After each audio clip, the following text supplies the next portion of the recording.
I was supposed to ride this weekend. The weather had different plans. With rain all weekend, the snow line dropping to 3,000 feet, I think I'm gonna use this time for a massive reset. What this Ty didn't know was the mistake he was gonna make under that Tundra. Rookie mistake. My wife and I took on one of our bigger life events last year, building our house in the Idaho mountains. That was a lot to take on, and unfortunately, it left a lot of other projects and areas completely a mess.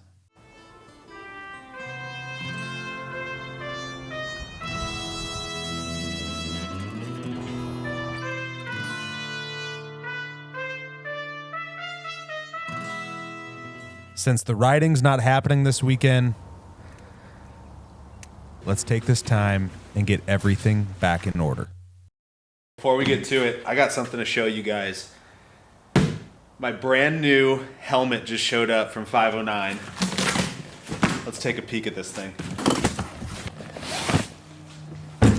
So I got the new Altitude 2.0 carbon fiber.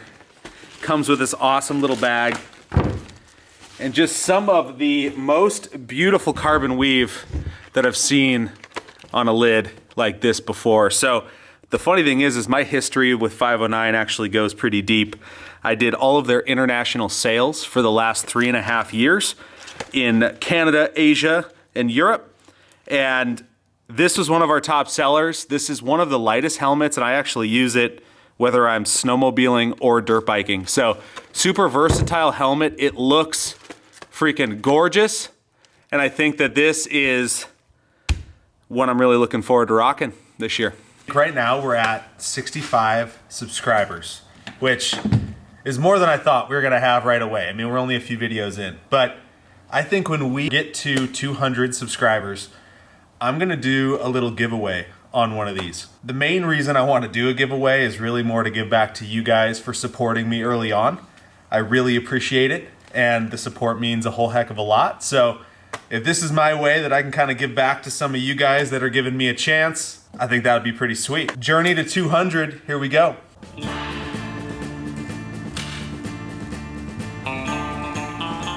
But that wasn't the only box that showed up. Get a good snap on that. Oh, the parts for my TE300. So I am starting a rebuild on my Husky, and it's not gonna be this video. I'm not gonna show you what I got yet. I need to get working and clean up the garage. You'll see what's in this box very shortly.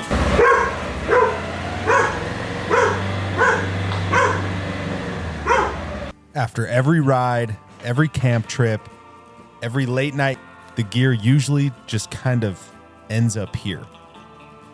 And if I'm being honest, it doesn't always make its way back to where it belongs. The most use this sled got this year was as a drying rack. So the last time that I played hockey, I was over in Bozeman doing a podcast with Kincaid Povich, and we got out and was able to play some men's league after our podcast. It was pretty sick. I've noticed something though. When the shop gets like this, it's actually harder for me to focus on everything else. It's weird. You walk in here looking for one thing, and suddenly you're distracted by 10 other things you should have done 2 weeks ago. So today's mission is simple. Reset the shop. Put everything back where it belongs, get the tools organized, gear hung up, and try to get back to a clean slate.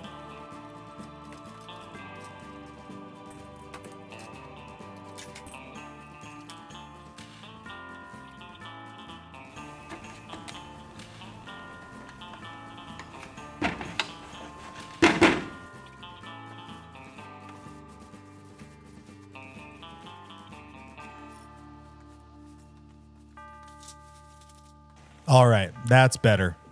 There's something satisfying about a clean shop. It feels like the next project can actually start.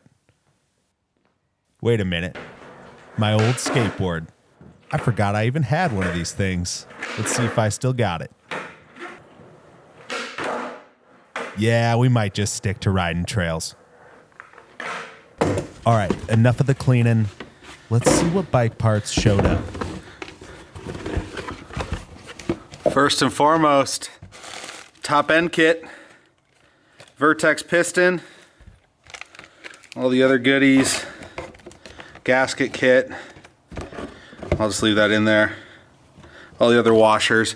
This part is actually, what you can do is you can take needle nose pliers and pinch and then set them in the piston. And they are so much easier than your standard wrist pin that you're used to putting in. I would highly recommend. They're cheap, they're easy, but boy, are they nice. Oil pump. The bike is definitely due for one. There's a whole sequence you have to do on the bike to put a new one in and then bleed the system, but we'll give it a shot. I mean, 150 hours on a KTM or a Husky clutch is really not a ton of hours, but I am getting a little bit of slippage, and I know that in the hard enduro kind of world, the clutch can take a beating. So that's something that will also be going in. I'll throw the rest of this back in here. And then here is the damper kit. So what they do is they actually shrink a little bit in the clutch, and then that promotes a little bit of play. It's not as smooth. So these dampers are kind of a wear item that they actually suggest throwing back in. So while I'm in the clutch, I'm gonna make sure I take care of that. I run a 12-tooth front sprocket on my Husky, and this sucker is dirt cheap. You don't need anything special, just a steel one. So 150 hours, not bad for a sprocket. But it's definitely starting to shark tooth a little bit. And what I mean is right here on these edges, instead of where they're kind of flat right at the tip, they actually start to get to a point and then they kind of curl. It's definitely time for some new grips. I love the ODI lock-ons. These seem to be, in my opinion, the easiest to put on, the easiest to take off. I am really particular with where the waffle lines up with my hands. And I know if they're in the wrong spot, it drives me absolutely nuts. And I know that's a weird thing, but that is the case for the Ranger. So this is their exact little oil kit. So it comes with your standard oil filter. And then the nice thing is you get the little crush washer with it. And they give you the exact amount of oil too. So this is a super awesome kit, super quick, super easy. And that is what we are going to do next, is we have some oil to change. The Ranger's pretty simple. Get the machine up to operating temp, pull the drain plug, let everything drain out, swap the oil filter, fill it back up. It's not complicated stuff, but doing it yourself forces you to actually pay attention to your machines.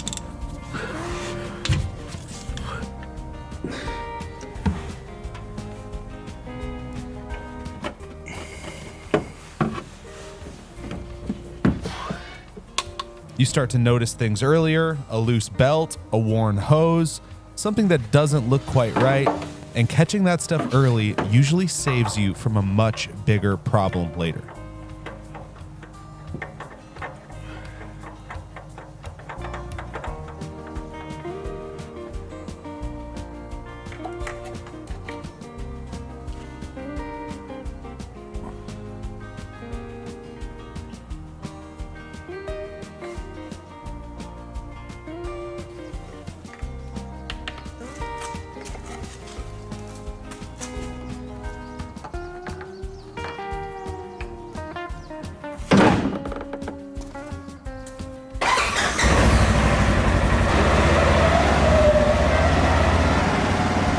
Next up is the Tundra. This truck has hauled bikes, camping gear, firewood, and just about everything else since we moved out here. So it definitely earns its oil changes. I'm not a professional mechanic by any stretch, but learning to do this stuff yourself is totally worth it. You save some money, you understand the equipment you rely on, and it gives you a little confidence when something eventually goes wrong. Sometimes it goes perfectly to plan. Oh, This time, it did not. no. Oh, man. Look at this. Rookie mistake. Well, that wasn't supposed to happen. Ladies and gentlemen, welcome to the great oil spill of 2026. All right, new shop metric, days since last shop incident. And we are back to 0. Turns out the drain pan works a lot better when you actually put it in the right spot.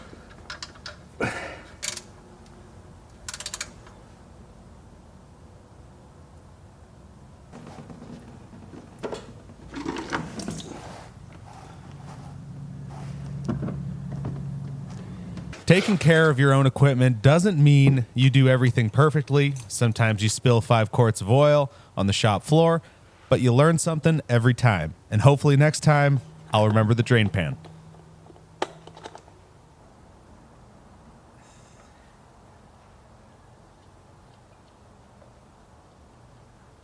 All right, crisis contained. The truck is good to go. One more oil change to knock out today. My wife's truck. Now, I could walk you through this entire one too, but I'm pretty sure nobody wants to watch 3 full oil changes in one video. So we're gonna call this one the Express Service Package. Fresh oil, hood closed, and we're back in business.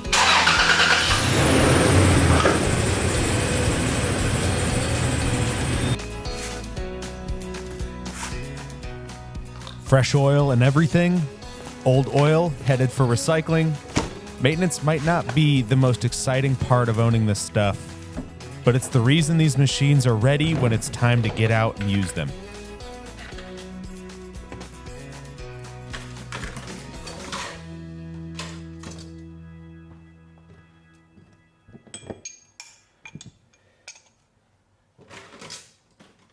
And with the shop finally cleaned up, there's still a few things outside that need some attention.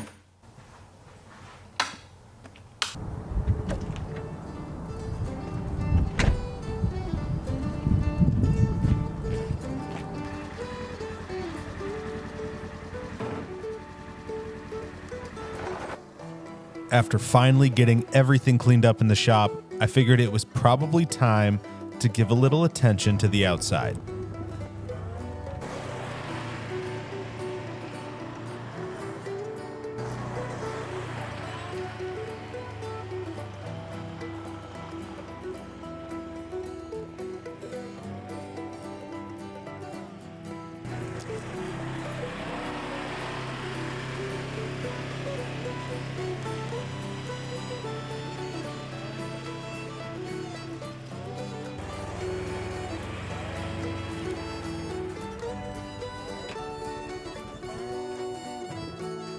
When we first moved out here, I didn't know how to do any of this. Running a saw, clearing trees, managing land, none of that was in my wheelhouse.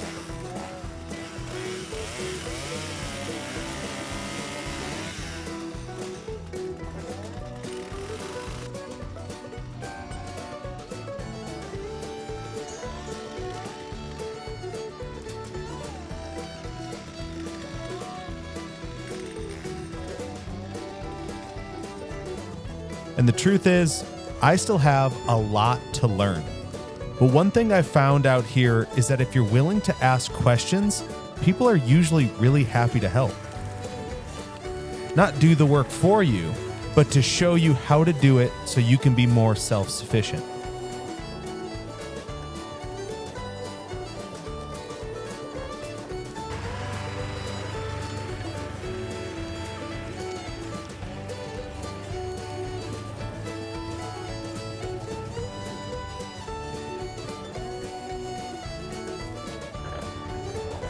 So that's what I've been trying to do.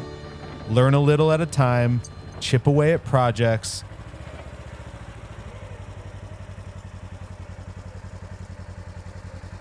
because when you look at a property like this, there's always more to do.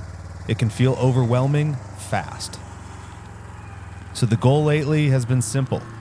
One day at a time, one project at a time, sometimes one tree at a time.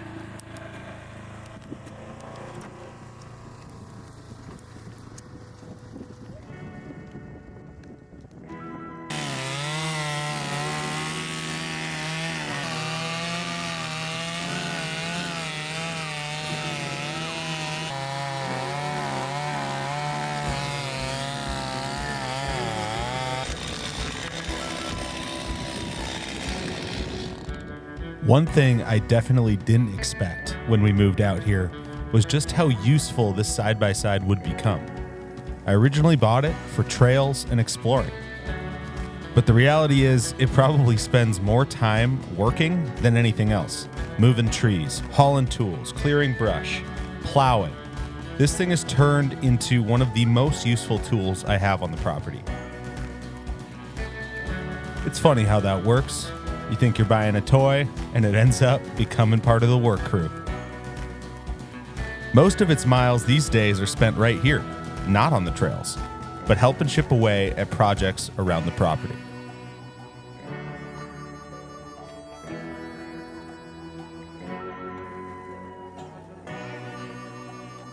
And days like this are really how this place comes together. One small project at a time, one tree at a time.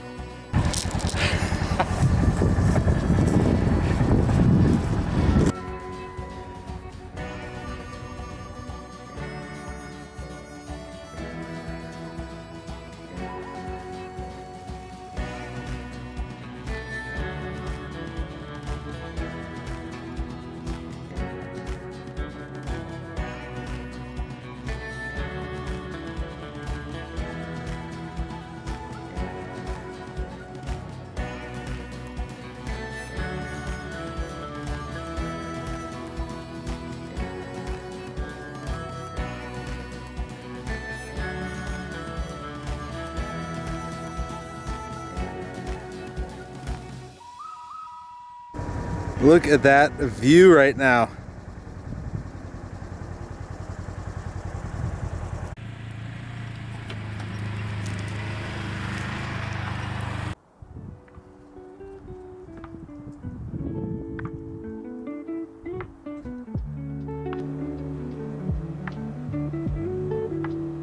While we've been chipping away at the land, we've also been slowly working on another project. This shop. Now, I'm still going to have my shop space, but we've carved out a nice little section in the back to potentially be a small Airbnb.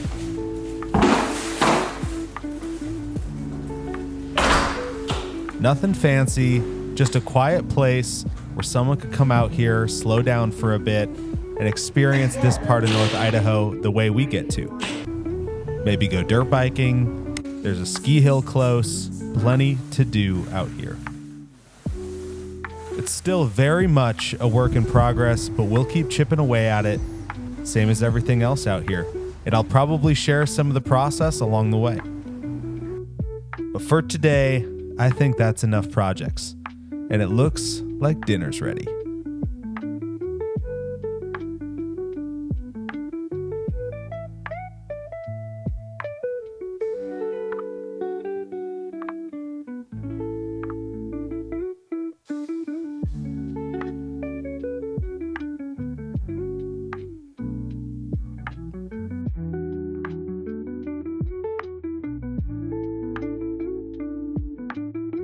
But after a full day of projects, there's one thing that never gets old. A warm meal waiting for you at the end of the day.